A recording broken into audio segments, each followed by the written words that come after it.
शिक्षक कहिल्यै निदाउँदैनन्। शिक्षक ऊर्जाशील छन्। कर्मले भरिएका हातहरू चलिरहन्छ निरन्तर सिकाइका खातिर।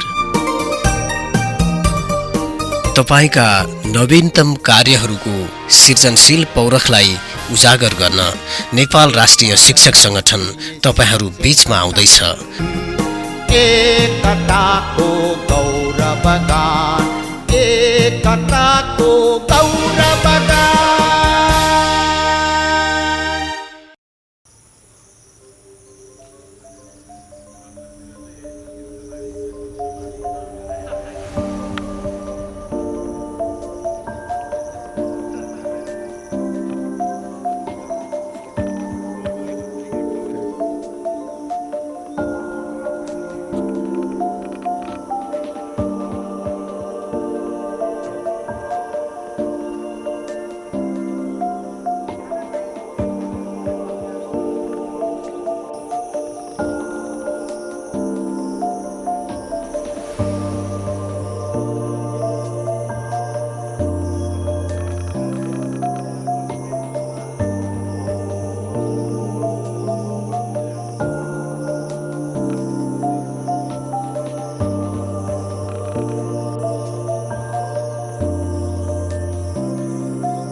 नमस्कार। आज हामी ज्योति माध्यमिक विद्यालयको प्राङ्गणमा आइपुगेका छौँ। एउटा शिक्षकले चाह्यो भने वास्तवमा साँच्चै गर्न सक्दो रहेछ। यति धेरै मसिना कुराहरू छन्। ती मसिना नन कस्ट मेटेरियलबाट पनि शिक्षण सिकाइका लागि धेरै सामग्री तयार पार्न सकिँदो रहेछ। सिद्धान्तका बाक्ला ठेलीहरू पल्टाइरहनु भन्दा पनि हामीले वास्तविक यथार्थ धरातलमा त्यस्ता प्रयोगहरू कतिको भएका छन् त। आज हामीले यही विषयवस्तु खोज्दै हामी ज्योति माध्यमिक विद्यालयको प्राङ्गणमा आइपुगेका छौँ। आज हामी यहाँहरूलाई ज्योति माध्यमिक विद्यालयले तयार पारेका म्याथ ल्याब र सोसल ल्याबमा हामी यहाँहरूलाई पुर्याउनेछौँ र यो विद्यालयसँग सम्बन्धित विभिन्न इनोभेटिभ कामहरूमा के कस्ता प्रयासहरू भएका रहेछन् हामी ती दृश्यहरू यहाँहरूलाई देखाउनेछौँ। र ती दृश्यहरूको साथमा रहनुहुनेछ हाम्रै टोलीका सहकर्मी सुभाष खनाल।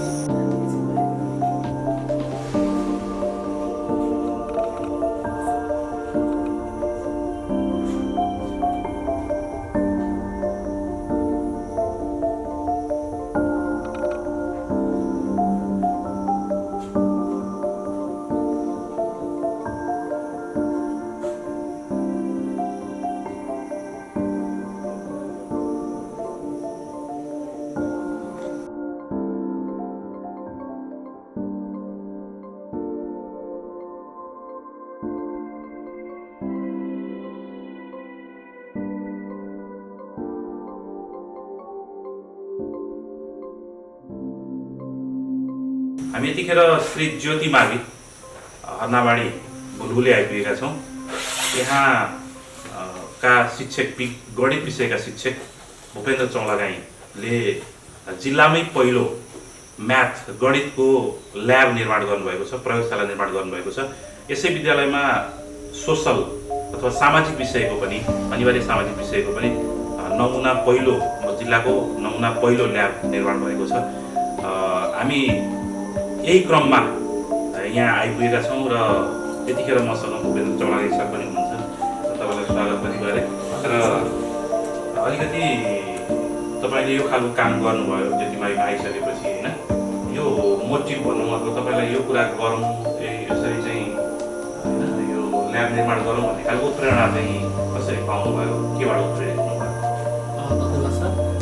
यो मोटिभ भनेको चाहिँ कस्तो भने विद्यार्थी भाइहरूको जुन दिन प्रतिदिन शैक्षिक गुणस्तरकै कुराकानीसँग कनेक्टेड रहिरहँदा हरेक वर्ष सबैभन्दा धेरै मेहनत गर्ने शिक्षक गणित शिक्षक, सबैभन्दा धेरै तयारी गर्ने खालको विद्यार्थी, सबैभन्दा धेरै तयारी गर्ने विषय गणित, तर रिजल्टको कुराकानी आउँदा जहिले पनि सबैभन्दा पछाडि परिरहेको अवस्था तपाईँ हामी सबैलाई थाहा भइरहेको अवस्था हो।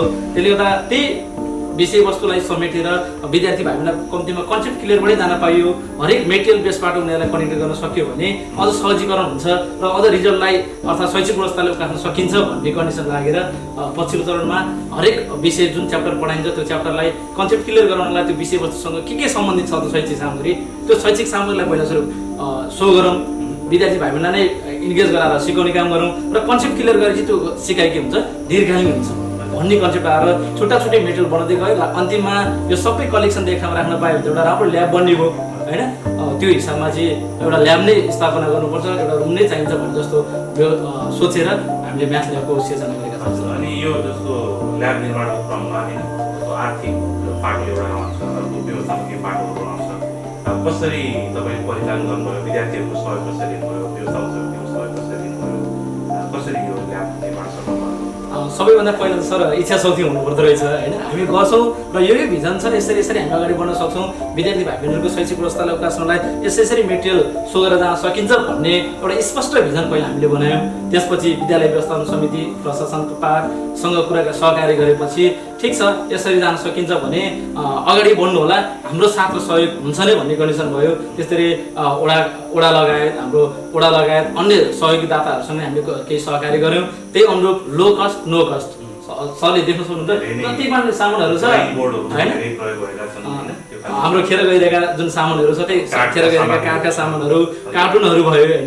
लो कस्ट नो कस्टको अवधारणा अनुसार हामीले निर्माण गरेका छौँ र म्याक्सिमम विद्यार्थीहरू सम्पूर्णलाई हामी इन्गेज गराएरै अगाडि बढिरहेका अवस्था। अनि यो जस्तो मेटेरियल बनाउनु पूर्व विद्यार्थीको म्याथप्रतिको रुचि होइन, त्यसपछि अनि मेटेरियल बनिसकेपछि यो ल्याब बनिसकेपछि विद्यार्थीको सिकाइमा चेन्ज परिवर्तन, रुचि यो गणितप्रतिको रुचिको परिवर्तन कस्तो पाउँछ? त्यो त व्यापक छ सर, किनभने जब मेटेरियल बेस नगरिकन एउटा सैद्धान्तिक मात्र यो यस्तो त्यो त्यस्तो भन्दा जुन कुरा पढाइन्छ पढ्दा बच्चाको माइन्ड पुरै डाइभर्ट भएर आउँछ, तर त्यो मान्छे एकाकेन्द्र भएर बस्न चाहिँ बसिरहेको हुन्छ रुममा, तर ऊ पुरै अनियन्त्रतिर मन त्यहाँ छ, तन त्यहाँ छ, तर मन चाहिँ अन्धतिर गएको जस्तो अवस्था हुन्छ। तर त्यो पछिको कन्डिसन जब मेटेरियलमै इन्गेज गराइन्छ ऊ आफै पार्टिसिपेन्ट भयो नि त, उसले कसरी आयो, के गरी गर्नुपर्छ, यो फर्मुला कसरी आयो, मजाले त्यो फर्मुलेसन पार्टसहित जाने भएको र मेटेरियल यो ल्याब बनाउनुभन्दा पहिलाको र पछिको सिकाइमा त व्यापक चेन्ज छ सर। बच्चाहरू नै पहिला गर्नुपर्छ भाइ बहिनीहरू भनेर प्रेसर गर्नु पर्थ्यो भने अहिले सोधेको सर हाम्रो ल्याबमा कहिले जाने, कहिले सामान बनाउने, त्यो च्याप्टर कहिले सुरु गर्ने, यो कन्सेप्टको क्लास हाम्रो कहिले हुन्छ सर भनेर अहिले आफै मोटिभेट भएर आएको। लकडाउनमा पनि विद्यार्थीहरू पनि आफै घरमा सामग्री बनाउँदै हुनुहुन्छ भन्दै हुन्थ्यो तपाईँले होइन, अलिकति त्यसको बारेमा सेयर गर्दै? त्यो चाहिँ अब अहिले सरकारले पनि वैकल्पिक शिक्षा प्रणालीबाट हामीले सहजीकरण गर्नुपर्छ भन्ने जुन कन्सेप्ट आएको छ त्यही अन्तर्गत हामीले प्रत्येक शिक्षकका साथीहरू पनि अहिले विद्यालयमा आएर भन्दा पनि विद्यार्थीको घर घरमा गएर उनीहरूलाई सहजीकरण गर्ने कामहरू हामी गरिरहेका छौँ। तल्लो कक्षा नर्सरीदेखिबाट 10सम्मकै अझ इभन भन्नुपर्दा 12सम्मकै कन्डिसनमा हामीले सहजीकरण गरिरहेका छौँ। अनलाइन क्लासबाट पहुँच हुने भाइ बहिनीहरूलाई अनलाइनबाट हामीले जोइन गरिरहेका छौँ र त्योभन्दा बाहेकको कन्डिसनमा हामीले सिकाइ सहजीकरण गरिरहेका छौँ र सँगसँगै विद्यार्थी भाइ बहिनीहरूलाई हामीले मेटेरियल बेसमा रहेर उनीहरूलाई टास्कहरू दिएर उनीहरूलाई घरमै गएर नै हामीले सहजीकरण गरिरहेका छौँ। हाम्रो विद्यार्थी भाइ बहिनीले घरमा नै अहिले मेटेरियल बनाइरहेका छन्। एउटा तपाईँले यहाँ धेरै सामग्रीहरू निर्माण गर्नुभएको छ होइन, हरेकका आफ्ना प्रयोगहरू छन्, विद्यार्थीहरूले यहाँ नै प्रयोग गरिरहेका छन्। त्यसो हुँदै गर्दा पनि एउटा डेमो चाहिँ हामीलाई गरेर देखाइदिनु भयो भने धन्यवाद सर। जस्तै यहीँ अगाडि तपाईँले हेर्न सक्नुहुन्छ सर, यहाँ छुट्टै एउटा सडकमुखा अथवा यो ब्रिजमा रहेको छ। यसको जस्तै तल्लो कक्षादेखि नै विद्यार्थी भाइ बहिनीहरूले यल इन्टु यसको आयतन निकाल्न पर्यो भने यल इन्टु बी इन्टु एच अनुसार यल इन्टु बी इन्टु एचको कन्सेप्टबाट मजाले प्रश्न उनीहरूले सिकिरहेका हुन्छन्। त्यो तल्लो कक्षामा सिकेको कुरा आफ्नो ठाउँमा रह्यो र यो माथिल्लो कक्षासँग के कनेक्ट छ त, सिकाइ स्थानान्तरणको अवस्था के छ त भनेर बुझाउनको लागि चाहिँ हामीले यहाँनिर एउटा यो जुन प्रिजमा छ अथवा सडमुखा छ त्यस्तै यहाँबाट हामीले सडमुखा लिएका छौँ, यो अर्थात् छुट्टै प्रिजमा हामीले यहाँ लिएका छौँ र यही कन्सेप्टबाट चाहिँ हामीले यो एउटा पिरामिड रहेको छ, यो पिरामिडको र यो प्रिज्मको हाइटहरू बराबर छ सर, यसरी हाइट बराबर छ र यसको दुईटाको बेस पनि के छ त्यहाँ बराबर छ। हो यो कन्डिसनमा यो दुईटाको आयतन बिचमा केही न केही सम्बन्ध छ भनेर हामीले एक्सपेरिमेन्टली हेर्न थालिरहेका छौँ सर। जस्तै यसमा हेर्न सक्नुहुन्छ जस्तै यसमा यसको आयतन मात्र छुट्टै निकाल्न पर्यो भने यल इन्टु बी इन्टु एच जुन हाम्रो तल्लो कक्षामा उनीहरूले पढेका हुन्छन् त्यही कन्डिसनमा हामी कनेक्ट गर्न सक्छौँ। यो स्क्वायर बेस छ, त्यही भएर यसलाई मैले सपोज ए सपोज गर्ने भने ए इन्टु एच अर्थात् a into A square into H यसको टोटल आयतन निकाल्ने फर्मुला भने ए स्क्वायर इन्टु एच हुँदो रहेछ भनेर विद्यार्थी भाइहरूले सिकिसकेका हुन्छन् र त्यही कुरालाई मैले यहाँ कनेक्ट गर्दाखेरि चाहिँ के गर्छु भने सर जस्तै यहाँ तोरीको दाना हेर्न सक्नुहुन्छ तपाईँले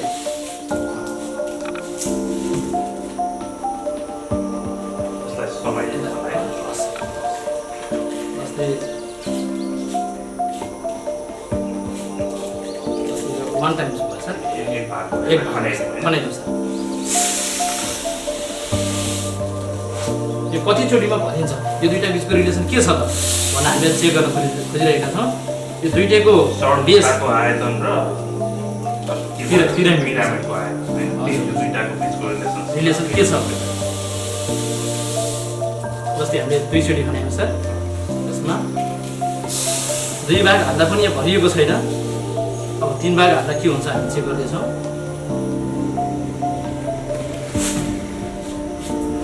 जस्तै तेस्रो पटक भयो सर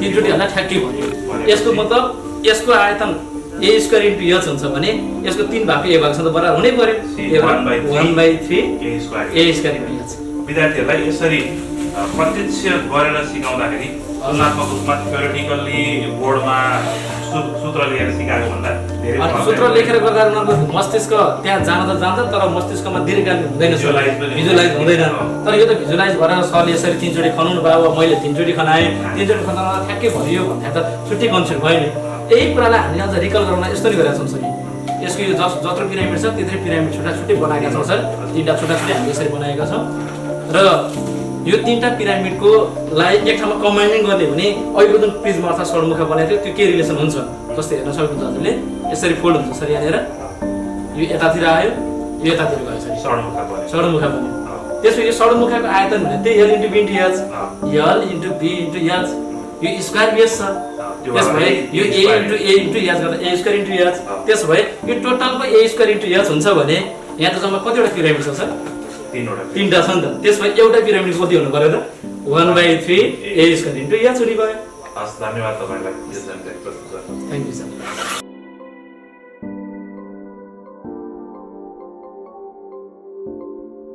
एउटा छुट्टा छुट्टै यहाँनिर अर्धबेलनाहरू छ दुईटालाई कम्बाइन गर्ने एउटा बेलना भन्छ यो बेलनालाई हामीले षड्मुखाको फर्ममा यसरी कन्भर्टिङ गर्न सक्छौँ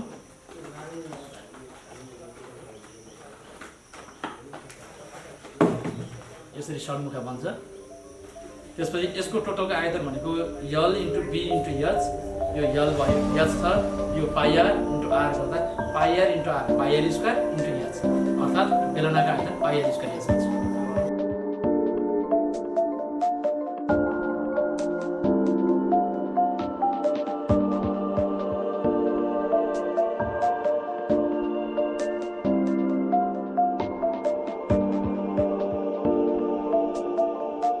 यो हाम्रो पाइथागोरस थ्योरमको लागि हामीले एक्सपेरिमेन्ट गर्न खोजिरहेका छौँ जस्तै यसलाई हामीले बी सपोज गर्ने भने यो बी इन्टु बी स्क्वायरको सेपमा छ यो बी सपोज गर्ने भने बी इन्टु बी स्क्वायरको सेपमा छ यो एच हुने भने एच इन्टु एच स्क्वायरको सेपमा छ अब यसबाट हामीले पाइथागोरस थ्योरमले पी स्क्वायर प्लस बी स्क्वायरबाट एच स्क्वायर हुन्छ जुन भनिरहेको छ त्यही कसरी हुन्छ भने हामीले त्यो राइट एक्सपेरिमेन्ट हुन्छ हुँदैन भनेर हामी चेक गर्न खोजिरहेका छौँ यो दुईटा भनिएको छ यसको मतलब P square plus B square total छ यसलाई हामी यसरी राउन्डिङ गर्न सक्छौँ तोरीको दाना राखेको छ यसमा यसरी भर्दाखेरि हाम्रो पी स्क्वायर र बी स्क्वायरको सम एच स्क्वायरसँग बराबर हुन्छ कि हुँदैन भनेर हामी चेक गर्दैछौँ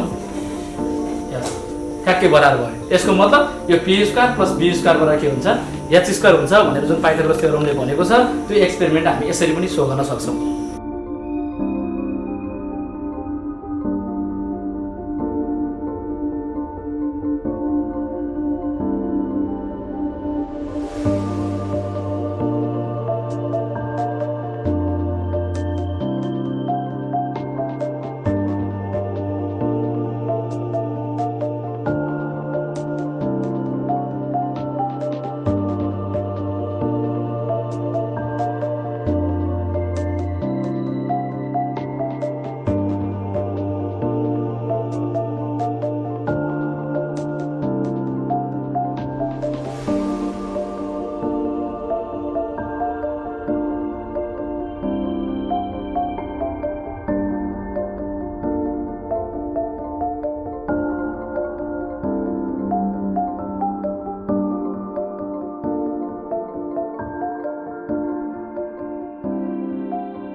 भनिन्छ विद्यालयमा शैक्षिक सामग्रीहरू निर्माण गर्नको लागि लागत पैसा खर्च हुन्छ अथवा आर्थिक रूपमा व्ययभार पर्छ, त्यस कारणले विद्यालयले वास्ता गर्दैन भनेर भन्ने गरिन्छ। तर जब हामी ज्योतिमावि आइपुग्यौँ त्यसपछि यहाँको सोसल ल्याब, सामाजिक ल्याब, जुन जिल्लाकै नमुना पहिलो ल्याब पनि हो, प्रयोगशाला पनि हो, यहाँ नानु डिम्डुङ म्याडमले निर्माण गर्नुभएको छ। विद्यार्थीहरूको सहयोग लिएर, विद्यालय प्रशासनको सहयोग लिएर छुट्टै कोठामा एउटा ल्याब बनेको छ। यो कुरा चाहिँ हामी यसै विषयमा अलिकति उहाँसँग नै छलफल गर्छौँ। तपाईँलाई स्वागत पनि गरेर यस्तो खालको यो लोकल मेटेरियल, नो कस्ट मेटेरियलहरू प्रयोग गरेर ल्याब बनाउने खालको जुन काम गर्नुभएको छ, एउटा तपाईँको उत्प्रेरणा दिने खालको काम पनि छ। यो कसरी सिर्जना गर्नुभयो, कसको सहयोग लिनुभयो, कसरी निर्माण गर्नुभयो? धन्यवाद तपाईँलाई। अब हाम्रो विषय सोसल भएको हुनाले होइन, सामाजिक विषयलाई जहिले पनि भाषाको विषय हो, कक्षामा यो डिस्क्राइब गरेको भरमा, भाषण गरेको भरमा यो पढाइ हुन्छ, यो सजिलो विषय छ, सहजै पास हुन्छ भन्ने खालको जुन हाम्रो पुरानो कन्सेप्ट छ, त्यसलाई चिर्नको लागि हामीले विगतको रिजल्टहरू हेऱ्यौँ। एसईको हेर्दाखेरि हो आफैमा गाह्रो छ म्याथ, इङ्ग्लिस, साइन्स सब्जेक्टहरू होइन, तर त्यति हुँदाहुँदै पनि त्यो सब्जेक्टहरूमा भन्दा पनि सोसलमा अझै पनि विद्यार्थी राम्रोसँग पास हुन नसकेको, पछाडि परेको जुन रिजल्टहरूलाई हेर्दाखेरि अब सामाजिक विषय भनेको हामी समाजमा बस्छौँ, तर विषय जति भन्नलाई सजिलो छ, जति भाषाको विषय भन्न सजिलो छ, त्यति नै त्यो बुझाउनको लागि गाह्रो छ। विद्यार्थीलाई चाहिँ त्यो वस्तु बुझाएर त्यसको बारेमा कन्सेप्ट दिएर त्यसलाई विश्लेषण गर्न धेरै गाह्रो छ। त्यही भएको हुनाले त्यसरी चाहिँ हुँदैन। अब हाम्रो पनि जुन रियालिया छ, त्यो जुन वास्तविकता वस्तु छ, त्यसलाई देखाएर त्यसलाई कन्सेप्ट बसाएर अनि डिस्क्राइब गर्नुपर्छ भनेर मैले चाहिँ एकदमै लो कस्टमा त्यो कन्सेप्ट ल्याएर, अनि मेरो साथीहरू हुनुहुन्छ, सोसल टिम हुनुहुन्छ होइन, हामीले चाहिँ छलफल गऱ्यौँ। स्पेसली निमाविको निर्जना सापकोटा म्याम हुनुहुन्छ होइन, हामीले चाहिँ एकदमै कन्सेप्टहरू चाहिँ सेयर गऱ्यौँ। होइन म्याम, हामी यसरी नबसौँ, हामीले चाहिँ त्यसै पनि हाम्रो विद्यालय राम्रो ज्योति, हाम्रो ज्योति भन्ने जुन नारामा अगाडि बढिराखेको छ, हामी पनि केही गरौँ, हामी पनि सक्छौँ, हामीलाई खासै त्यति धेरै खर्च लाग्दैन। हामीले चाहिँ यही स्थानीय ठाउँमा उपलब्ध भएको सामग्रीहरूको प्रयोग गरेर हाम्रो विषयवस्तु जुन करिकुलम बेस्डमा जुन सिलेबस अनुसारको सब्जेक्ट म्याटरसँग रिलेटेड भएको हामी चाहिँ मटेरियलहरू बनाउन सक्छौँ, अनि विद्यार्थीहरूलाई पनि एक्टिभ गराउन सक्छौँ।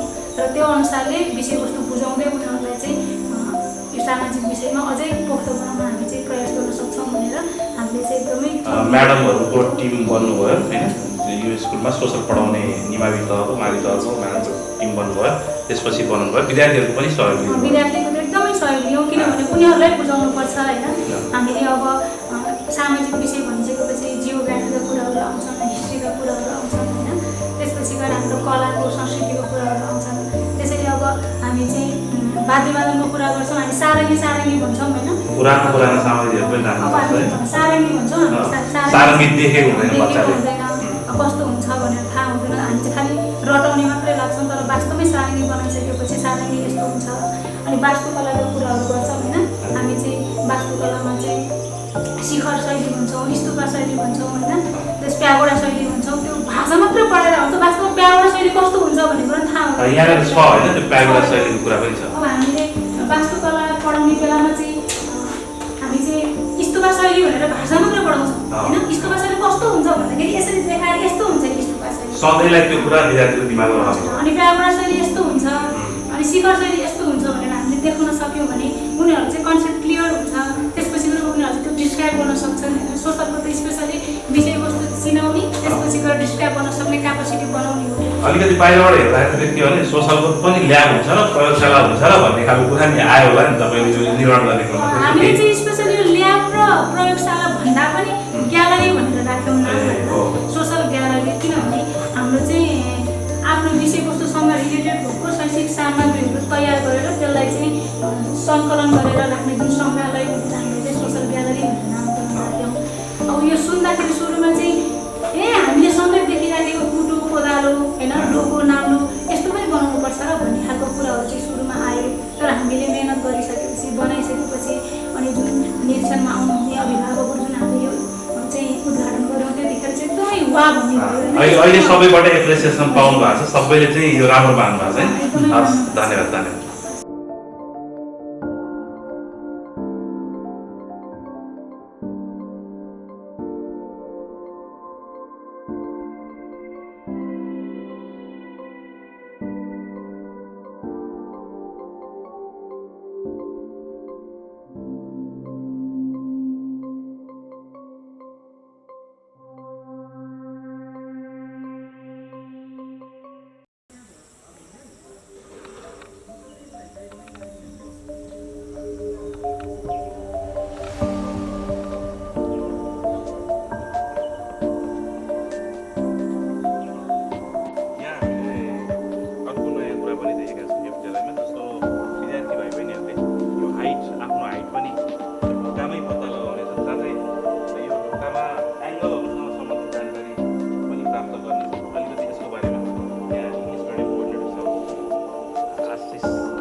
एउटा पाटो चाहिँ बच्चालाई यहीँबाट बच्चाले एलिभेट इन्च कन्सेप्टको विषयमा कुराहरू कन्सेप्ट क्लियर गरेर अर्को पाटो चाहिँ के हो भन्दाखेरि बच्चालाई अलिकति आफू कति चाहिँ बढे अब आजभन्दा 1 महिना पछाडि कति बढे भन्ने खालको त्यो खुल्दुली पनि आएर आफैले हाइट पनि मेजर गर्यो त्यसको लागि चाहिँ एकदम उपयुक्त छ भनेर हामीले यो ट्राई गरेका हौँ।